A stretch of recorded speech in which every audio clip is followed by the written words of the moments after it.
ओम नमः शिवाय। दोस्तों, स्वागत है आपका हमारे चैनल भक्ति भरा ज्ञान में। इसमें हमने श्रावण मास महात्म्य की एक सीरीज शुरू करी है, जिसमें आज हम सुनेंगे श्रावण मास महात्म्य का पहला अध्याय। आइए सुनते हैं। शौनक ऋषि बोले, हे सूत, हे महाभाग, हे व्यास शिष्य, हे अकलमश, आपके मुख कमल से अनेक आख्यानों को सुनते हुए हम लोगों की तृप्ति नहीं होती है, अपितु बार बार सुनने सुनाने की इच्छा बढ़ती जा रही है। तुला राशि में स्थित सूर्य में कार्तिक मास का महात्म्य, मकर राशि में माघ रास का महात्म्य और मेष राशि में स्थित सूर्य में वैशाख मास का महात्म्य और इसके साथ उन मासों के जो भी धर्म हैं उन्हें आपने भली भांति कह दिया। यदि आपके मत में इनसे भी अधिक महिमा में कोई मास हो, तो कोई धर्म हो, तो आप हमें उसके बारे में अवश्य बताएं, जिसे सुनकर कुछ अन्य सुनने की हमारी इच्छा न हो। श्रद्धालु श्रोता के समक्ष कुछ भी छिपाना नहीं चाहिए। तब सूत जी बोले, हे मुनियों, आप सभी लोग सुने। मैं आप लोगों के वाक्य गौरव से अत्यंत संतुष्ट हूँ। आप लोगों के समक्ष मेरे लिए कुछ भी गोपनीय नहीं है। दंभ रहित होना, आस्तिकता, शठता का परित्याग, उत्तम भक्ति, सुनने की इच्छा, विनम्रता, ब्राह्मणों के प्रति भक्ति प्रायणता, सुशीलता, मन की स्थिरता, पवित्रता और अनुसूया, ये श्रोता के 12 गुण बताए गए हैं। ये सभी आप लोगों में विद्यमान हैं, अतः मैं आप लोगों पर प्रसन्न होकर वर्णन करता हूँ। एक समय प्रतिभाशाली सनत कुमार ने धर्म को जानने की इच्छा से परम शक्ति से युक्त होकर विनम्रतापूर्वक भगवान शिव से पूछा। सनत कुमार बोले, योगियों के द्वारा आराधनीय चरण कमल वाले हे देवादेव, हे महाभाग, हमने आपसे अनेक व्रतों और बहुत प्रकार के धर्मों का श्रवण किया। फिर हम लोगों के मन में सुनने की अभिलाषा है। 12 मासों में जो मास सबसे श्रेष्ठ, आपके अत्यंत प्रीति कराने वाला, सभी कर्मों की सिद्धि देने वाला हो, अनंत फल प्रदान करने वाला हो, हे देव, उस मास को बताने की कृपा करें। ईश्वर बोले, हे सनत कुमार, मैं अत्यंत गोपनीय भी आपको बताऊंगा। हे सुव्रत, हे विधिनंदन, मैं आपकी श्रवण इच्छा से और भक्ति से प्रसन्न हूँ। 12 मासों में श्रावण मास मुझे अत्यंत प्रिय है। इसका महात्म्य सुनने योग्य है, अतः इसे श्रावण कहा गया है। इस मास में श्रवण नक्षत्र युक्त पूर्णिमा होती है, इस कारण भी इसे श्रावण कहा गया है। इसके महात्म्य के श्रवण मात्र से ये सिद्धि प्रदान करने वाला है, इसलिए भी यह श्रावण संज्ञा वाला है। निर्मलता गुण के कारण यह आकाश के सदृश है, इसलिए नभा कहा गया है। इस मास के धर्मों की गणना करने में इस पृथ्वी लोक में कौन समर्थ हो सकता है। जिसके फल का संपूर्ण रूप से वर्णन करने के लिए ब्रह्मा जी 4 मुख वाले हुए, जिसके फल की महिमा को देखने के लिए इंद्र 1000 नेत्रों से युक्त हुए, जिसके फल को कहने के लिए शेषनाग 2000 जिह्वाओं से संपन्न हुए, अधिक कहने से क्या प्रयोजन। इसके महात्म्य को देखने और कहने में कोई समर्थ नहीं है। हे मुने, अन्य मास इसकी एक कला को भी प्राप्त नहीं है। यह सभी धर्मों व्रतों से युक्त है।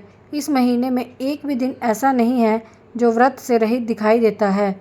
इस मास में प्राय सभी तिथियां व्रत युक्त है। इसके महात्म्य के संदर्भ में जो कहा है वह केवल प्रशंसा मात्र नहीं है। आर्तो जिज्ञासुओं, भक्तों, अर्थ की कामना करने वाले, मोक्ष की अभिलाषा रखने वाले और अपने अपने अभीष्ट की आकांक्षा रखने वाले चारों प्रकार के लोगों, ब्रह्मचार्य, गृहस्थ, वानप्रस्थ, संन्यास आश्रम वाले को इस श्रावण मास का व्रत करना चाहिए। सनत कुमार बोले, हे भगवान, आपने जो कहा इस मास में सभी दिन तथा तिथियां व्रत रहित नहीं हैं, तो आप मुझे बताएं किस तिथि में किस दिन में कौन सा व्रत है, कौन उस व्रत का अधिकारी है, फल क्या है, किसने इस व्रत को किया, उद्यापन की विधि, प्रधान पूजन कहाँ हो, जागरण करने की क्या विधि, उसका देवता कौन है, कहाँ पूजा होनी चाहिए, पूजन सामग्री क्या हो, किस व्रत का समय क्या हो। हे प्रभु, आप हमें सब बताएं। यह मास आपको प्रिय क्यों है, किस कारण यह पवित्र है, इस मास में भगवान का कौन सा अवतार हुआ, यह सभी मासों से श्रेष्ठ कैसे हुआ, इस मास में कौन से धर्म अनुष्ठानों के योग्य हैं, ये सब बताएं। आपके समक्ष अज्ञानी का प्रश्न करने में कितना ज्ञान हो सकता है, आप संपूर्ण रूप से बताएं। रविवार, सोमवार, मंगलवार, बुधवार, बृहस्पतिवार, शुक्रवार और शनिवार के दिन जो करना चाहिए वह सब मुझे बताएं। आपको आदिदेव कहा गया है। जैसे एक की विधि बाधा से अन्य की विधि बाधा होती है, वैसे ही अन्य देवताओं के अल्प देवत्व के कारण आपको महादेव माना गया है। तीनों देवताओं के निवास स्थान पीपल वृक्ष में सबसे ऊपर आपकी स्थिति है। कल्याण रूप होने के कारण आप शिव हैं। पाप समूह को हरने के कारण आप हर हैं। आपके आदि देव में आपका शुक्ल वर्ण प्रमाण है, क्योंकि प्रकृति में शुक्ल वर्ण ही प्रधान है, अन्य वर्ण विकृत है। आप कर्पूर के समान गौर वर्ण के हैं, अतः आप देव हैं। गणपति के अधिष्ठान रूप 4 दल वाले मूलाधार नामक चक्र से, ब्रह्मा जी के अधिष्ठान रूप 6 दल वाले स्वाधिष्ठान नामक चक्र से, विष्णु के अधिष्ठान रूप 10 दल वाले मणिपुर नामक चक्र से ऊपर आपके अधिष्ठित होने के कारण आप ब्रह्मा तथा विष्णु के ऊपर स्थित हैं। यह आपकी प्रधानता को व्यक्त करता है।